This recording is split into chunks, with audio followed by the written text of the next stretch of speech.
আমি যতদূর জানি নূরজাহান আপার যে তিনি ক্যান্সারে আক্রান্ত এবং ওনার যে চিকিৎসাটা এটা আজকে সিঙ্গাপুরে হচ্ছে এমন না, এটা অনেকদিন আগে থেকেই উনি সিঙ্গাপুরে নিয়ে আসছেন। আমি কয়েকটা কমিউনিটি ক্লিনিক গিয়েছি, তো আমি যা দেখেছি আমরা বেতন দেব, আমরা ওষুধ দেবো, যা যাই করবো, এটা তো অর্থবহ হতে হবে। আমি গিয়ে কি পেলাম? আপনি যদি ক্যান্সার আক্রান্ত হন, আপনি উপদেষ্টা হওয়ার পরে আবার চিকিৎসার জায়গাটা হসপিটালটা চেঞ্জ করার যে করতে পারবেন। ক্যান্সারে আক্রান্ত স্বাস্থ্য উপদেষ্টা নূরজাহান বেগম বেশ আগে থেকেই চিকিৎসার ফলো আপ হিসেবে সিঙ্গাপুর যান তিনি। সোমবার দিবাগত রাতে আবারও চিকিৎসার জন্য সিঙ্গাপুরে যান স্বাস্থ্য উপদেষ্টা। স্বাস্থ্য উপদেষ্টার একান্ত সচিব ডক্টর মঞ্জুরুল ইসলাম গণমাধ্যমকে বিষয়টি নিশ্চিত করেছেন। তিনি জানান, গতকাল মধ্যরাতের একটি ফ্লাইটে তিনি ঢাকা ছাড়েন।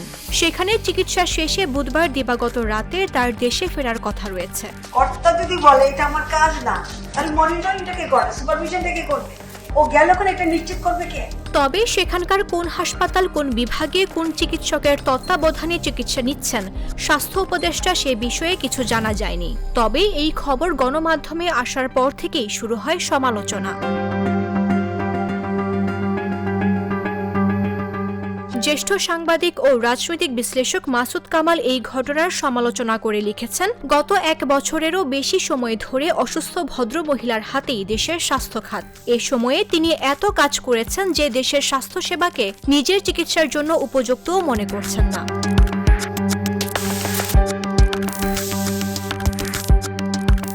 মঙ্গলবার নিজের ফেসবুক পোস্টে মাসুদ কামাল লিখেন, এমন নিয়ম করা উচিত মন্ত্রী, এমপি, আমলা সহ সবাইকে বাধ্যতামূলকভাবে দেশের সরকারি হাসপাতালে চিকিৎসা নিতে হবে।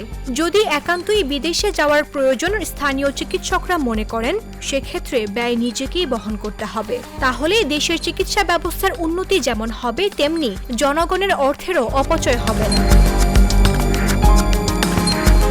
এ সময় এই যে সিঙ্গাপুরে ব্যয়বহুল চিকিৎসা, এর খরচটা কে দেবে, উনি নিজে নাকি সরকার, এমন প্রশ্নও তুলেন তিনি। মামদুহা রাইসা, জাগো নিউজ। সাধারণ গ্যাস স্টোভ বদলে আমি এনেছি আরএফএল গ্যাস স্টোভ। এর সাইন্টিফিক নজল ও ব্রাস বার্নার ক্যাপ সমানভাবে তাপ ছড়িয়ে রান্না করে দ্রুত, তাই গ্যাসও বাঁচায় 25%, টাকাও বাঁচে 25%। আরএফএল গ্যাস স্টোভ নিরাপদ ও গ্যাস সাশ্রয়ী।